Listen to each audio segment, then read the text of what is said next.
السلام عليكم ورحمة الله تعالى وبركاته. مرحبا بكم معايا في فيديو جديد. كنتمنى تكونوا بخير وعلى خير واحوالكم طيبة. برودوي من شركة بيوديرما سونسيبل جيل موسون.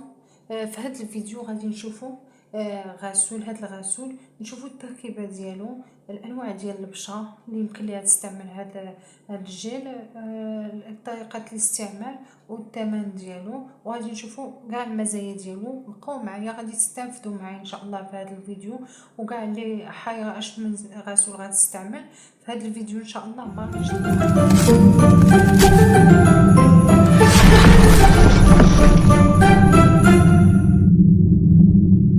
اول حاجه كما قلنا في المقدمه غادي نهضروا على المزايا ديال هذا بيوديرما، هذا الغسول ديال البيوديرما. اول حاجه بالنسبه للامبالاج ديالو، ها هو كما كتشوفوا. شتي هو كيجي هكا على شكل بومبي، فلاكون بومبي. كيفاش هكا الطريقه ديال هكا الاستعمال تتكون سهله وكيكون براتيك. شتي وحاجه اخرى انه اقتصادي. علاش اقتصادي؟ حيت بالفضل ديال هاد الفلاكون بومبي كتخرج المقدار اللي بغيتي، ماشي بحال هادوك اللي كيكونوا في هكا في تتخوي ويضيع المنتوج. هكا هذا الفلاكون بومبي كدير نتايا كتستعمل المهم اللي بغيتي. وحاجه اخرى هو ايجينيك. كيفاش؟ حيت كيحافظ على المنتوج بلا ما تحليه وبلا ما يدخل ليه لا هو لا والو. كتستعمليه بهكا بهذه الطريقه صافي، وما تيبقاش تتبقى تدخلو وكتضيعي فيه. وحاجه اخرى هو لطيف على البشره، وانا يلا سال ليا، ها هو شتي يلا سال ليا وعاود شريتو غير بالتجربه. انا كنت كنستعمل هكا واحد الغسول حتى هو هكا كستعملته مده، ولكن ما جاش ليا مع البشره ديالي ودار ليا تحسس. حسيت هكا بالبشره ولات حمراء ولات الحكه ولا الوجه هكا تيتقشر. وفي بلاصه استعملت هذا البيوديرما راه زوين، راه اللي جرباتو تكتبها في التعليق وتشوف راه زوين هذا البيوديرما. راه اين فوا كديريه للبشره ديالك كتحسي بالبشره ولات مرتاحه وكتحسي به تي البشره ديالك ما بقاتش ديك كما كاين شي جيل ولا شي غسول كتستعمليه وكتحسي به البشره ديالك كتجبد. هذا لا، كتحسي بالبشره ديالك مرطبه. وهادو من بين المزايا ديالو انه كيعمل على ترطيب البشره، راه زوين.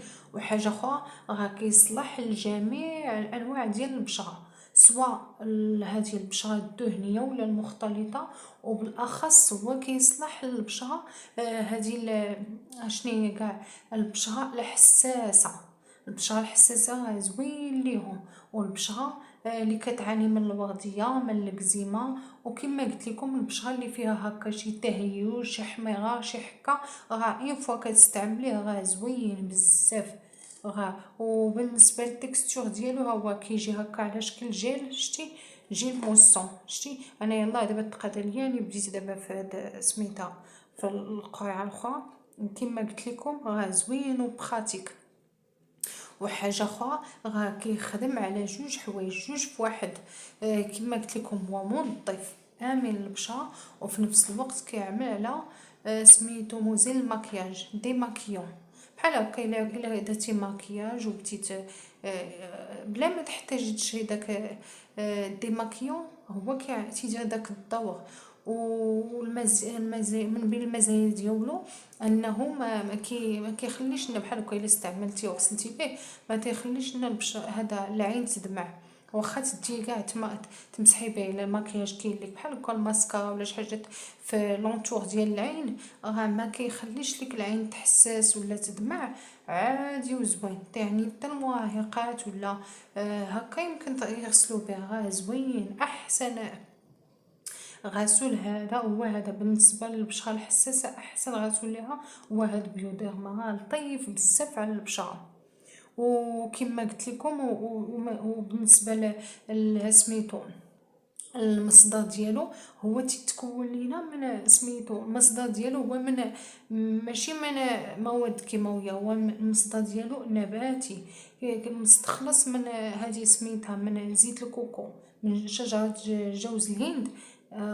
وحاجه اخرى هو ما فيش مواد محسسه، وما فيش البارابين، وما فيش المواد هكا معطره، ما فيش ريحه زعما، وما فيش الكحول.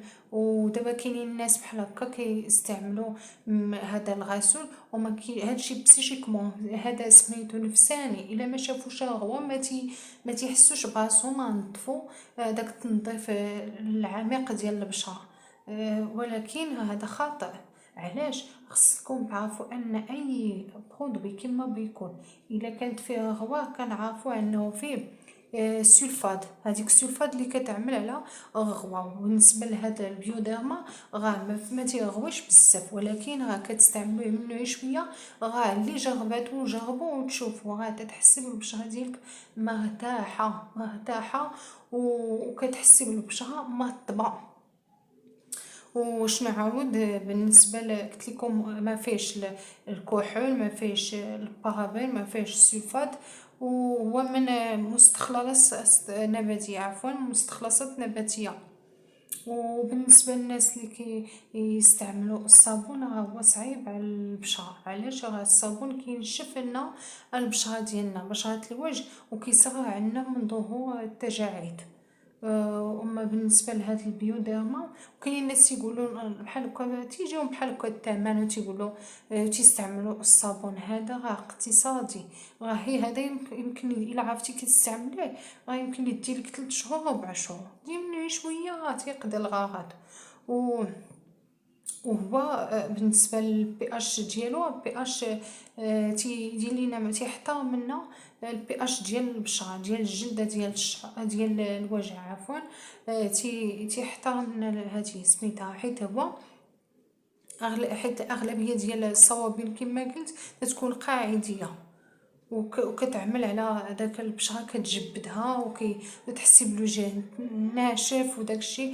عكس هاد البرودوي هذا بيوديرما، هو كما قلت لكم شتي انا يلاه ساليت من هذا وبديت في هكا وعند تجربه، ماشي جيتو تنهضر، حتى ساليت هذا وعند تجربه وفايت لي كما قلت لكم. استعملت هذاك اللي نشف فيا البشره وكي درت هذا المشكله ما كايناش شي وقت، يلاه استعملته نهار كانت فيا الحكه وكانت البشره ناشفه، يلاه استعملته نهار لغد لي حسيت بالبشره ديالي هادئه، ما بقاش داك الحماره وحتى الحكه تحيدات. وبالنسبه حتى الناس اللي عندهم هكا البشره ديالهم معرضه للحبوب، الا كيستعملوا هذا كيحيد لهم دوك الحبوب اللي تيكونوا تحت الجلد وسميتها، وحتى دوك الحبيبات الصغيرين كيمشيو مع المده. وكاينين شي هكا شي ناس اللي كيكونوا البشره ديالهم تتكون اي حاجه كتحسها وتتنوض ليها الحبوب كي تيستعملوا هذا. حيت كيفاش غنقول لكم، ماشي انا قلت لكم غيحيد لكم الحبوب، ولكن هذاك وقايه. بحال شي وحده اللي البشره ديالها دغيا اي حاجه تتنوض ليها الحبوب الا استعملت هذا تجرب وتشوف، ما غاديش ان شاء الله لا ينوض ليها لا حبوب لا والو. وشتي تستعمليه ما باقيش يفارق، كيتسالى تشري لاخر تسالى وتيشد مده. وشنو عاوتاني غنهضروا عليه. وبالنسبه لهذا قلت لكم كيصلح لجميع الانواع البشره الدهنيه المختلطه وحتى البشره الحساسه. وبالنسبه للثمن ديالو في البارا تيدير من الاحسن شرو من البارا. كيدير هو كان ناقص، ولكن دابا زادوا فيه واحد 2 دراهم ولا ب 2900 ريال. وما كما قلت لكم راه اقتصادي زعما. صافي اخوتي هادشي اللي كاين، كنتمنى تستافدوا معايا.